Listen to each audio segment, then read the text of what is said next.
Bonjour, je suis Mélinda, fondatrice de Méliphonie.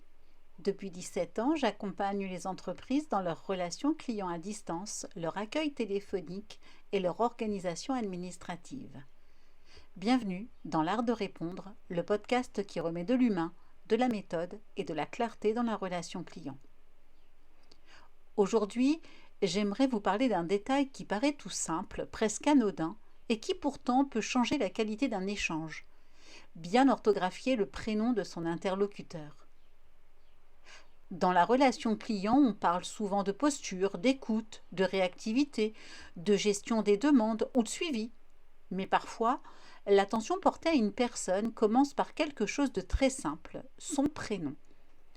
Un prénom, ce n'est pas juste une information à noter dans un dossier, c'est une partie de l'identité de la personne que l'on a au téléphone.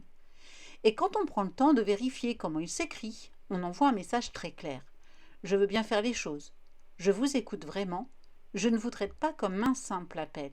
Et votre identité compte. Concrètement, cela peut être une question toute simple. Magali, est-ce que votre prénom s'écrit avec un E à la fin? Ou Mathieu, est-ce qu'il s'écrit avec un T ou deux T? Ou encore, pourriez-vous me confirmer l'orthographe de votre prénom pour que je le note correctement? Ce sont des phrases très simples, mais très souvent, la réaction en face est révélatrice. On entend parfois « Ah, c'est gentil de demander » ou « On ne me pose jamais la question » ou encore « Ah, quelqu'un qui vérifie » et là, quelque chose se crée. Pas quelque chose de spectaculaire, mais quelque chose d'humain.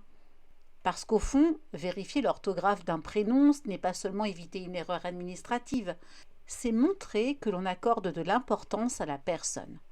Dans un monde où les échanges peuvent parfois être rapides, automatisés, impersonnels, ce type d'attention fait la différence.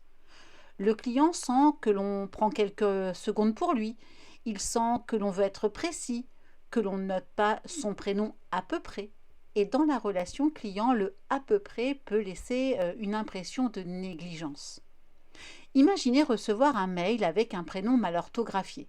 C'est pas forcément grave, mais ça peut créer de la distance.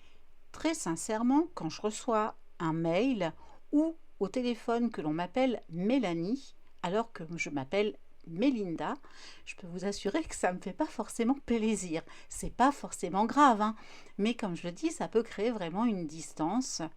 On peut se dire mon prénom est pourtant dans ma signature, ou la personne n'a pas pris le temps de vérifier, ou bien mon dossier n'a peut-être pas été traité avec beaucoup d'attention. A l'inverse, quand le prénom est bien écrit, quand il est repris correctement dans un mail ou dans un échange, cela donne une impression de soin. Et la relation client, c'est aussi ça, du soin dans les détails. Bien sûr, il ne s'agit pas de rendre l'appel lourd ou compliqué. Il ne s'agit pas d'épeler chaque prénom systématiquement si ce n'est pas nécessaire. Mais dès qu'il y a un doute, il vaut mieux demander. Et cette demande peut être formulée avec beaucoup de naturel. Je préfère vous demander pour être sûr de bien l'orthographier. Cette phrase est très simple, elle ne met personne mal à l'aise. Au contraire, elle montre une intention positive et montre que l'on veut éviter l'erreur. Dans un échange téléphonique, on n'a pas toujours le visuel. On ne voit pas le prénom écrit, on l'entend. Et certains prénoms peuvent avoir plusieurs orthographes. Certains peuvent être rares. Certains peuvent être mal compris selon la qualité de la ligne, le bruit autour, l'accent, le rythme de la parole. Demander une confirmation n'est donc pas un manque de compétence, c'est plutôt une preuve de professionnalisme. Et au-delà du prénom, cela dit quand même quelque chose de plus large sur la posture relation client. Est-ce que je prends le temps de vérifier les informations importantes? Est-ce que je préfère supposer ou confirmer? Est-ce que je traite l'échange rapidement ou est-ce que je cherche à être juste? Parce que derrière l'orthographe d'un prénom, il y a aussi une méthode.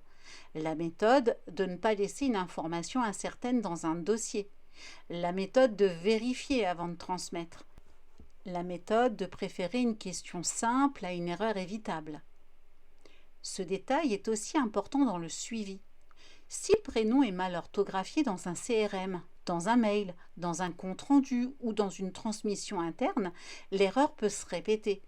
Et parfois, cette erreur suit la personne pendant plusieurs échanges, alors qu'il aurait suffi de prendre quelques secondes au départ. C'est pour ça que j'aime beaucoup cette idée. Bien orthographier un prénom, ce n'est pas seulement bien remplir un champ, c'est reconnaître la personne que l'on a en face de soi. Et dans la relation client, cette reconnaissance compte énormément. Parce qu'un client qui se sent reconnu se sent souvent mieux accueilli. Un client qui se sent mieux accueilli est souvent plus en confiance. Et un client en confiance échange plus facilement. Alors concrètement, qu'est-ce qu'on peut faire dès aujourd'hui? Premièrement, oser demander, même si ça semble évident, même si on pense avoir compris. Deuxièmement, formuler la question simplement. Je vous demande juste pour être sûr de bien l'écrire. Troisièmement, vérifier dans les écrits. Avant d'envoyer un mail, un document, un compte-rendu ou une confirmation, relire le prénom. Quatrièmement, transmettre correctement l'information. Si l'on passe le dossier à quelqu'un d'autre, le prénom doit suivre avec la bonne orthographe. Si vous deviez retenir quelque chose de cet épisode, ce serait celle-ci. Dans la relation client, l'attention ne se voit pas seulement dans les grandes réponses, elle se voit aussi dans les petits détails. Et bien écrire le prénom d'une personne en fait partie. Et si en écoutant cet épisode, vous sentez que vos échanges clients, vos scripts d'accueil, vos process de prise d'information auraient besoin de plus de clarté, de méthode ou de régularité, c'est justement ce que j'accompagne au quotidien avec Méliphonie. Merci d'avoir écouté ce nouvel épisode de l'art de répondre. Si ce sujet vous parle, je vous invite à vous abonner au podcast, à le partager autour de vous et surtout à observer dans les prochains jours la manière dont vous recueillez les informations de vos clients. Parce que parfois, demander simplement avec ou sans eux suffit de faire sentir à l'autre qu'il est vraiment considéré. À très vite pour un prochain épisode.